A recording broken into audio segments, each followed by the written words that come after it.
Many people often ask me if I get bored of cooking all the time, but honestly, the little known secret is that when you're in charge of the groceries and cooking, you never have to eat a meal that you don't want to. I get to cook whatever I crave whenever I want to, and sometimes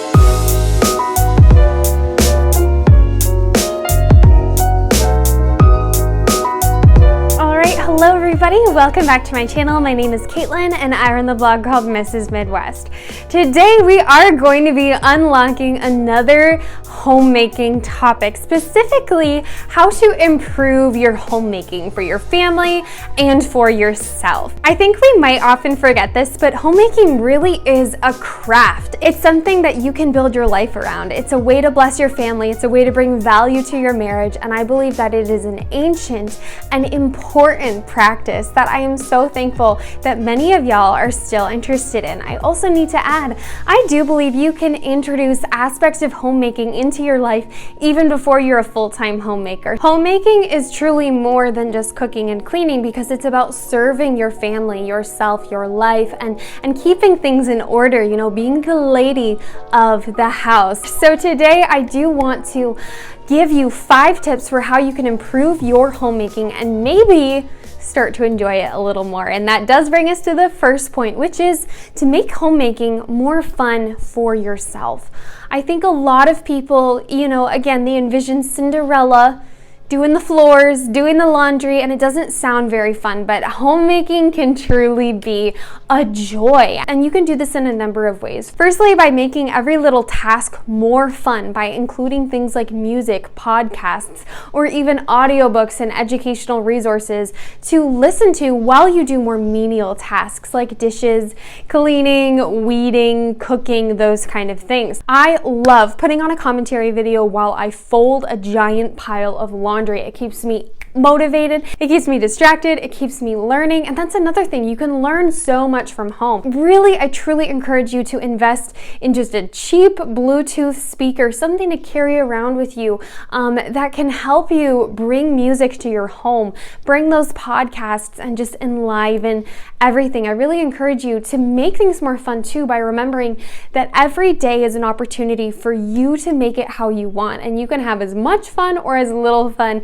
as you want. You know, I love setting up little reward times for myself throughout the day where I'll pause and I'll have coffee and a croissant, or I'll watch an episode of a show, or I'll go sit in the sun and scroll on my phone or talk to y'all on Instagram. You know, there's so many ways nowadays with technology where we can include more fun in our homemaking. Another thing I really want to bring home here in this first point is that one of the most fun things you can do while homemaking is to bless others. It brings me so much joy to show up with a pile of fluffy pancakes on a Saturday morning and, you know, feed my husband. You know, it brings me joy, and it will bring you joy too, to have that humility and the servant's heart to bless others and to make their day.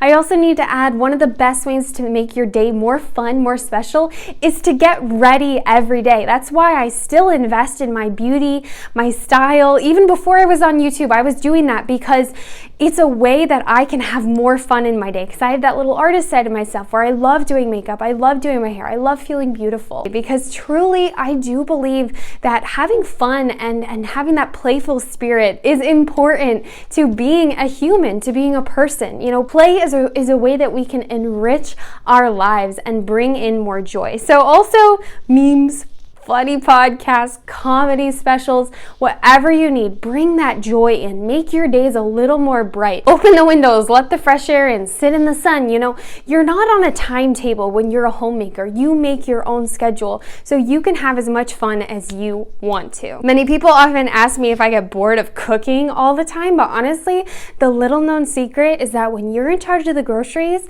and cooking, you never have to eat a meal that you don't want to. I get to cook whatever I crave whenever I want to, and it's fun and awesome, and I've learned so much about cooking, and that has been fun. And now at this point, you know, when you find micro joys, you know, I think in life we can often focus on the macro joys, you know, like going to Bali with your girlfriends or achieving a degree or getting a promotion, and those macro joys are what people focus on. But I believe that the true joy in life is in those micro moments, those small moments. Finding joy in hanging up a bird feeder, as I have done. Finding joy in fluffing up some pillows or rearranging a room. Finding joy in a clean floor. Finding joy in giving a basket of muffins to your neighbor. You know, finding joy in those micro moments. All right, this brings me to my second point, which is to become more self-motivated and self-disciplined. You are going to be warring with yourself as a homemaker and not having a good time if you cannot stick to some sort of routine, some sort of schedule. Now, I am not a scheduled person naturally. I am not a routine person naturally, but I do enjoy the rhythms of life, and I've had to become more self-disciplined. And the way I did this was by saying no to emotions 98% of the time. If I don't feel like doing something, I say no and I go do it. And this is why I always talk to you guys about putting your kitchen to bed every night, you know, having those daily routine habits that you do that bless you, that bless your family, and that fulfill your duties as a homemaker, because you're gonna feel so good.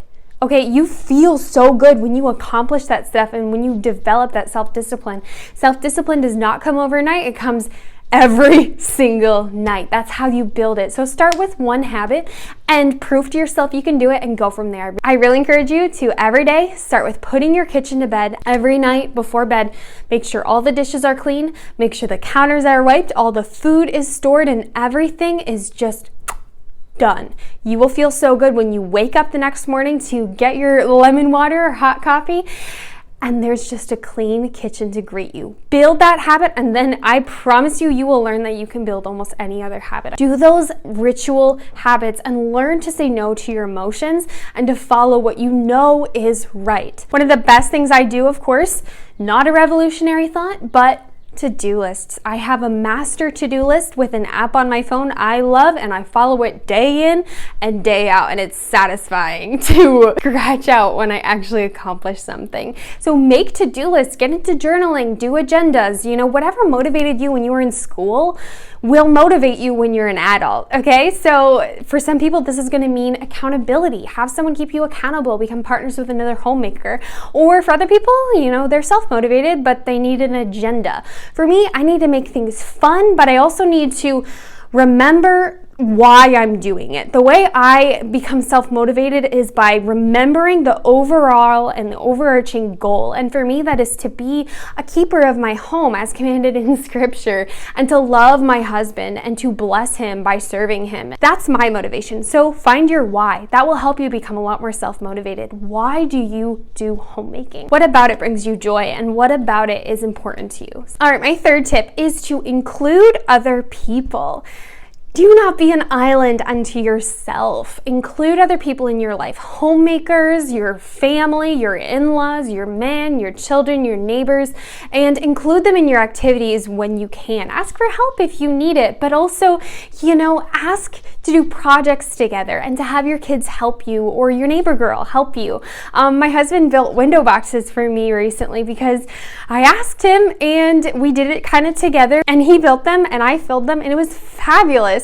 We worked together, and it really just made my homemaking so much more fun. Include other people by making the meals they want or dropping off food to someone in need. Start volunteering with your church and your community and just get more involved. Loneliness is not specific to homemaking. It's specific to lonely behavior, isolating behavior. And some of us can handle being alone a lot better than other people. I am one of those people. But I do know that a lot of homemakers struggle because they feel so isolated. So I encourage you to get involved and interwoven with your network and your neighbors, your church, your community. Start a small group. Get involved with other people, and your homemaking will improve. On top of that, get involved with our online communities and try to, you know, share tips and learn from each other, because there is truly a subculture of homemaking and tips we can give each other. So I encourage you to get involved online and to follow other homemakers and people who remind you that you're not crazy for living your life. A lot of people can feel isolated, you know, in a physical sense by not seeing a lot of other people, but then a lot of homemakers can also feel isolated from an ideological perspective. So watch videos, learn from other people who think the same way you do, and gain strength from that and learn to be confident in your homemaking. All right, my fourth tip kind of branches off what I just said, but take life slower. Say no to busyness. Biggest lie of the 21st century. It's, here in the West, we've really accomplished a lot. Technology and civilization and culture. But that came from a mindset of achievement and busyness and just, work, which I think is good. I think we should be hard workers. But achieving things that are amazing in the eyes of the world is not necessarily going to bring you joy. And I harp on that all the time on my channel because achievement and success looks different for every single person. And same with busyness.